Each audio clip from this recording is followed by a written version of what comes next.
জীবন কারোর জন্যই সহজ নয়। তো জীবনে ওঠাপড়া তো লেগেই থাকবে, কষ্ট থাকবে, দুঃখ থাকবে। পৃথিবীর সব কষ্ট দুঃখ একদিকে, আর ৫০০ টাকার এই নোট ভাঙার কষ্ট আর একদিকে। বিশেষ করে আমাদের মতন সাধারণ মধ্যবিত্ত এবং যারা নিজেদের রোজগার করে নিজের শখগুলো পূরণ করে। তো দেখো এই যে দাঁড়িয়েছিলাম, তো ডেলিভারি বয় দাদা চলে এলো। তো আমি কি অর্ডার করেছিলাম বলো তো? করেছিলাম একটা ঘড়ি। তো ব্ল্যাক কালারের ঘড়ি আমার অনেক দিনের শখ ছিল যে এই ঘড়িটা আমি অর্ডার করব। অনেক দিন থেকে আমি উইশ লিস্টে রেখে দিয়েছিলাম। তো ফাইনালি মনে হলো যে ঠিক আছে চলো অর্ডার করি।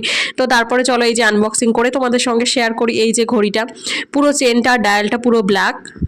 ঘড়িটা তো আমার বেশ ভালোই লেগেছে। আর এই যে ঘড়িটা কিন্তু আমার হাতে প্রথমে ঠিকঠাক করে হচ্ছিল না, মানে যেখানে লাগাতে হয় বেশ লাগছিল না। তারপরে ঘরে একটু নারকোল তেল ছিল, তারপরে সেটা দিলাম। আমি ভাবছিলাম রিটার্ন করতে হয় কি, তো না, রিটার্ন করতে হয়নি।